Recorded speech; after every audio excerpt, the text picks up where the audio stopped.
ایک بار حضرت علی اپنے علم کا خزانہ بانٹ رہے تھے، یعنی ایک محفل میں لوگوں کو خطبہ دے رہے تھے تو ایک شخص اٹھا اور آپ سے سوال کرنے لگا، اے علی، ایک سوال مجھے پریشان کر رہا ہے، کیا آپ اس کا جواب دے کر میری پریشانی دور کر سکتے ہیں کہ اگر اللہ تعالی ہم سے اتنی محبت کرتے ہیں تو ہمارے مرنے کے بعد ہماری میت میں کیڑے کیوں پیدا کر دیتا ہے؟ اللہ اپنے پیاروں کے مردہ جسم کے ساتھ ایسا سلوک کیوں کرتا ہے؟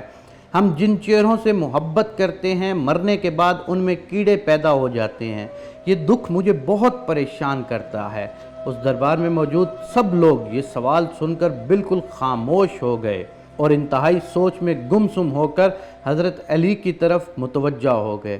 تو حضرت علی نے اس سوال کا کس خوبصورتی سے جواب دیا، آپ سوچ بھی نہیں سکتے۔ حضرت علی مسکرائے اور فرمانے لگے، اے شخص، شکر کرو کہ مرنے کے بعد اللہ تعالیٰ مردے کے جسم میں کیڑے پیدا کر دیتا ہے۔ آپ کا یہ جواب سن کر سبھی لوگ حیران ہو گئے۔ وہ بندہ جس نے سوال کیا تھا وہ دوبارہ سے بولا کہ اے علی، مجھے یہ بات دکھ دیتی ہے، مگر آپ شکر کرتے ہو اور شکر کرنے کا بول رہے ہوں، کیا وجہ ہے؟ تو حضرت علی نے جواب دیا کہ اے شخص، اگر اللہ تعالیٰ مرنے کے بعد انسان کے جسموں میں کیڑے پیدا نہ کرتا تو لوگ مردے کو دفنانے کے بجائے انہیں اپنے گھروں میں سجا لیتے اور فتنے پڑ جاتے، اور جیسے جیسے وقت گزرتا جاتا تو ان لاشوں کی بے حرمتیاں ہوتی اور آنے والی نسلیں ضرورت پڑنے پر اپنے بزرگوں اور اپنے گھر میں موجود لاشوں کے اعضاء بیچ کر کھا جاتے۔ اللہ تعالیٰ اپنے بندے سے اتنی محبت کرتا ہے کہ اس نے یہ خوبصورت نظام بنایا ہے تاکہ اس کی پیاری مخلوق کی مرنے کے بعد بھی کوئی بے حرمتی نہ ہو۔ حضرت علی کا یہ جواب سن کر وہ بندہ بالکل لاجواب ہو گیا اور چپ چاپ بیٹھ گیا۔ حضرت علی علیہ السلام کے بارے میں رسول اکرم صلی اللہ علیہ وآلہ وسلم نے فرمایا ہے کہ میں علم کا شہر ہوں تو علی اس کا دروازہ ہے۔ ہم لوگ حضرت علی کے علم کا اندازہ تک نہیں لگا سکتے۔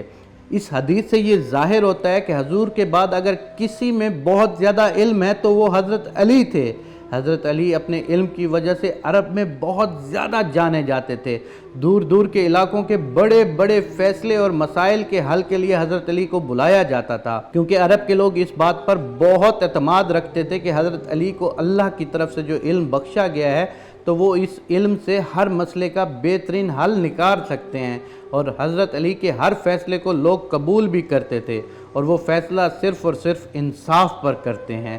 اس کے علاوہ لوگ حضرت علی سے مختلف عجیب و غریب سوال بھی کرتے تھے اور ان کے جوابات کی اپیل بھی کرتے تھے، مگر حضرت علی کے پاس اللہ کا دیا اتنا علم تھا کہ آپ کسی بھی سوال کا جواب دینے سے کبھی بھی نہیں گھبراتے تھے، اور منافقین کو ہمیشہ ان کے عجیب اور مشکل ترین سوالات کا ایسا جواب دیتے تھے کہ لوگ آپ کے علم کے خواہش مند ہو جاتے تھے اور علم سکھانے کی اپیل کرتے تھے۔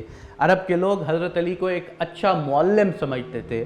عرب کے لوگوں کے عجیب و غریب سوالوں سے حضرت علی کہتے تھے کہ جتنا میرے پاس علم ہے، مجھے دکھ ہے کہ لوگوں نے اتنا مجھ سے کبھی پوچھا نہیں ہے۔ مجھے زمین کے راستوں سے زیادہ آسمان کے راستوں کا علم ہے۔